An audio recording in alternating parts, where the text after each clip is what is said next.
তো হয় গাইস, আমি আজকে বলবো বাজেট কি। তো হলো চতুর্থ বাজেট। বাজেট হচ্ছে অর্থ ব্যয়ের পূর্ব পরিকল্পনা।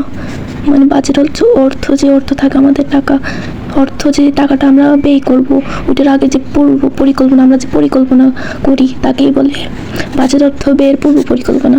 আর স্পষ্টভাবে বলা যায় যেটা বলছি।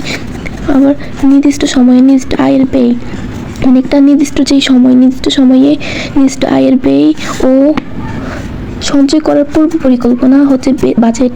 মানে একটা নির্দিষ্ট সময়ে নির্দিষ্ট আয়, মানে টাকা নির্দিষ্ট সময়ে নির্দিষ্ট টাকার সঞ্চয় করার আগে পূর্ব পরিকল্পনা করে নিলে সেটাই হচ্ছে বাজেট।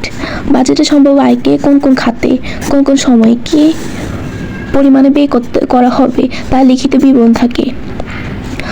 সুপরিকল্পিতভাবে ব্যয় করলে মূল্যবান অর্থের অপচয় ঘটে না।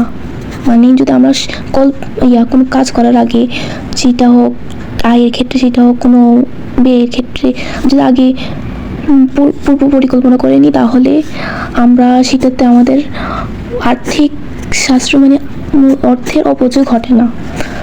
অধিকন্তু আমাদের সব চাহিদা পূর্ণ হয়ে থাকে। আমাদের হালকা টাকাতেও আমাদের সব চাহিদা পূর্ণ হয়ে থাকে যদি আমরা বাজেট করব, সঞ্চয় করার আগে পূর্ব পরিকল্পনা করে রাখতে পারি। তো গাইস, এটাই হচ্ছে বাজেট।